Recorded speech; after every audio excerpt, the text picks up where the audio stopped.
Bonjour à tous, j'espère que vous allez bien. On se retrouve aujourd'hui pour une nouvelle vidéo où on va parler de la patience. Et donc la patience, ça se cultive. Donc ça veut dire que c'est quelque chose qu'on nourrit en fait, qu'on nourrit régulièrement, tous les jours, dont on prend soin justement pour que cette qualité-là puisse s'épanouir dans notre personnalité, je dirais.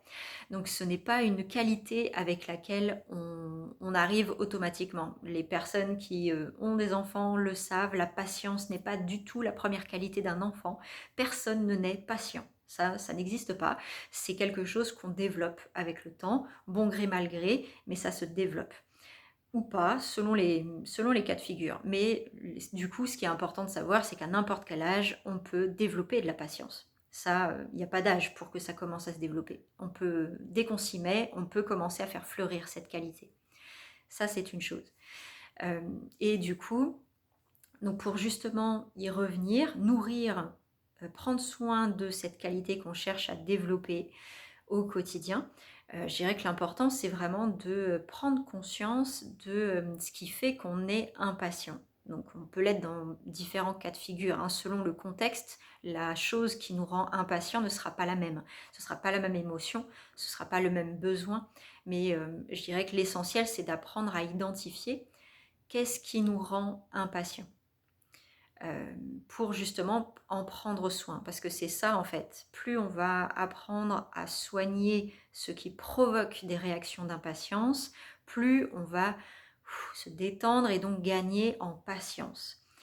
Euh, Par exemple, si on imagine donc un parent qui est face à un enfant qui pique une crise, euh, je dirais que le sentiment qui peut émerger à ce moment-là et qui la plupart du temps fait que les parents pètent les plombs, en fait, hein, c'est de se sentir totalement impuissant. C'est de se sentir totalement démuni face à un enfant qui explose au niveau émotionnel. Et en plus, si ça se passe dans un lieu public, là, il va y avoir aussi le stress du regard des autres, peut-être un sentiment de honte, d'humiliation qui va venir grossir le sentiment d'impuissance face à l'enfant. Et là, ça a un effet boule de neige. Pareil, là, on est dans une réaction d'impatience, je dirais, qui est spontanée. C'est pas quelque chose qui traîne, entre guillemets, en longueur, mais qui sort d'un seul coup. Euh, parce qu'on peut aussi avoir de l'impatience par rapport à quelque chose qu'on veut créer dans sa vie, par exemple, et ça ne se fait pas. Du coup, là, on voit d'un jour à l'autre que notre projet ne prend pas forme, et du coup, à l'intérieur, ça crée un climat hyper inconfortable. Donc là aussi, il va y avoir un sentiment d'impuissance, mais pas vécu de la même façon. C'est pas tout de suite le volcan qui entre en éruption, c'est plus latent, plus insidieux. Il y aura un sentiment d'impuissance, il y aura un sentiment de frustration. Et puis plein d'autres choses, peut-être de la tristesse de ne pas voir son projet se réaliser, peut-être de la déception, peut-être des attentes qui aussi n'ont pas été répondues. Il y aura des besoins en fait, il y aura forcément des besoins. Donc que ce soit un besoin de silence pour le parent avec son enfant, un besoin de silence, un besoin de prendre le temps, un besoin que les choses avancent aussi, il a besoin de résultats concrets, ça c'est un besoin réel dont vous pouvez prendre soin.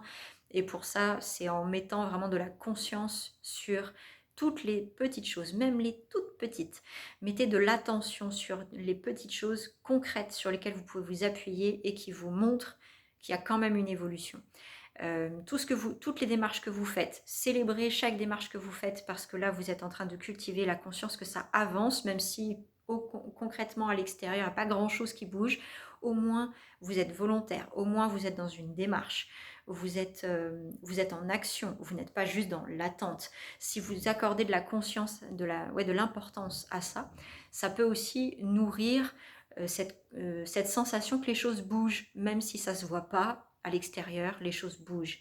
Donc ça peut venir faire redescendre la pression. Et du coup, pour les personnes qui auraient vu peut-être les vidéos précédentes aussi, il y a aussi une clé par rapport au fait de travailler avec les archétypes, donc ces personnages, soit tirés de contes, de légendes, de mythes, etc., ou un personnage qu'on aura imaginé parce que ça marche aussi très bien. Donc les archétypes, c'est vraiment une version symbolique de soi, finalement, hein, c'est un aspect de soi au niveau imaginaire. Il y a aussi moyen justement pour cultiver quotidiennement la patience. Vous pouvez aussi le faire en travaillant avec un archétype. Il y a juste un petit piège à éviter, c'est que n'imaginez pas en fait une version de vous qui est déjà patiente.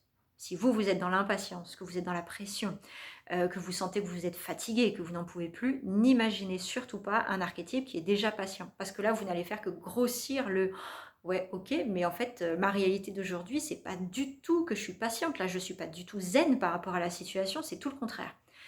Donc, un archétype qui vient grossir, entre guillemets, l'inconfort que vous vivez, c'est contre-productif. Donc, n'allez pas imaginer une version de vous comme ça. Par contre, ce que vous pouvez faire, c'est imaginer une version de vous qui a appris justement à prendre soin de la cause émotionnelle de l'impatience. Une version de vous qui a appris à écouter ce qui se passe réellement derrière, qui a appris à prendre soin de ses émotions, à prendre soin de ses besoins, et du coup, qui a gagné en sérénité par rapport à la vie.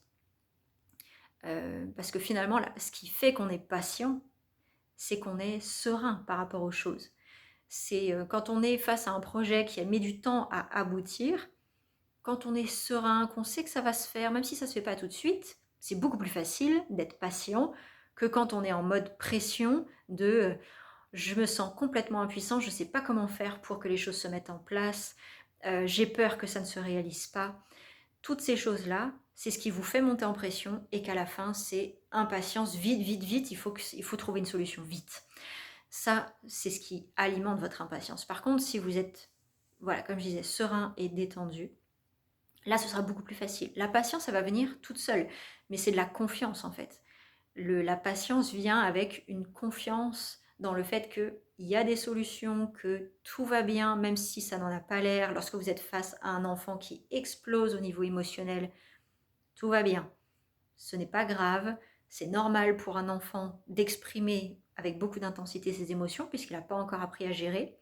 Du coup, c'est apprendre à gérer, ok, bon alors moi, qu'est-ce que ça me fait vivre? Donc je sens que je me sens dépassée en fait. Ok, je me sens dépassée, je m'accueille là-dedans et à partir de là, donc de quoi j'ai besoin? Peut-être que j'ai besoin de me revaloriser aussi en tant que parent parce que là, j'ai la sensation d'être à côté de la plaque peut-être. Ça peut être des choses comme ça. Donc pour se revaloriser en tant que parent, c'est comme je disais tout à l'heure, c'est là aussi, c'est de mettre de la conscience, mettre de l'attention sur toutes les petites choses que vous avez le sentiment de réussir, d'accomplir toutes les choses qui vous inspirent déjà le sentiment que vous n'êtes pas à côté de la plaque. Plus ça va prendre de l'importance dans votre tête et moins les moments où vous vous sentez complètement dépassé auront d'importance aussi. Et donc, gérer effectivement une crise émotionnelle d'un enfant, je dirais que chacun développe sa propre façon d'accompagner ces moments-là, mais dans tous les cas, c'est d'abord un travail de tout va bien, même si je me sens complètement dépassée, même si je me sens complètement impuissante, même si je ne sais pas du tout comment faire pour résoudre cette situation, tout va bien et ok, je redescends. En fait, c'est ça, c'est l'idée, c'est de se rassurer. L'impuissance génère beaucoup d'insécurité aussi, hein. Donc, prenez le temps de vous rassurer. Si vous sentez que vous montez en pression, respirez un grand coup. Si vous êtes vraiment dans le feu de l'action, c'est pas grave, vous le ferez plus tard. C'est pas grave si vous n'y arrivez pas sur le moment, ça marche aussi après coup. Du coup, prenez le temps de respirer et de ok, donc là je vois, j'ai réagi, j'ai plein d'émotions là qui me traversent, donc je respire un bon coup avec tout ça et je vois de quoi j'ai besoin en fait pour gagner en sérénité. Sérénité égale patience, hein. Donc qu'est-ce que je peux faire pour gagner en sérénité? Là, si j'imagine une version de moi sereine, si j'imagine, voilà, une version de moi pleinement sereine, qui est en confiance, tout va bien. Si elle avait un conseil à me donner, cette version-là, ce serait quoi? C'est par rapport à ce que je vis. Donc cette version, elle est déjà sereine par rapport à la situation. Qu'est-ce qu'elle peut me donner comme conseil? Qu'est-ce qu'elle peut me transmettre peut-être comme énergie, comme intention, comme émotion, comme croyance aussi peut-être, une croyance positive, pourquoi pas. Vraiment ne pas hésiter à faire marcher son imagination, à se connecter à cette version de soi qui est déjà sereine par rapport à la situation et de lui demander comment tu fais pour être sereine et en quoi tu as confiance, sur quoi tu t'appuies, c'est quoi tes croyances, c'est quoi le besoin peut-être que j'ai là tout de suite et dont il faudrait que je prenne soin justement pour gagner en sérénité. Toutes ces questions-là, en fait, vous pouvez vraiment les poser à cette autre version de vous que vous imaginez. Et déjà, rien que de nourrir la question, même si vous n'avez pas de réponse tout de suite, hein, c'est pas grave, mais rien que de nourrir la question, d'imaginer cette version-là et d'accueillir ce qu'elle peut vous répondre, même si vous ne l'entendez pas tout de suite, même si vous ne le ressentez pas tout de suite, c'est en train de nourrir déjà cette question. Comment je fais pour gagner en sérénité, pour prendre soin de mon besoin, de mes émotions dans cette situation-là, et donc cultiver ma patience dans cette situation-là. Donc, vous pouvez vraiment le faire de cette manière-là. Donc, comme je disais, pas en imaginant une version de soi qui est déjà patiente. Ça crée un conflit entre impatience et patience.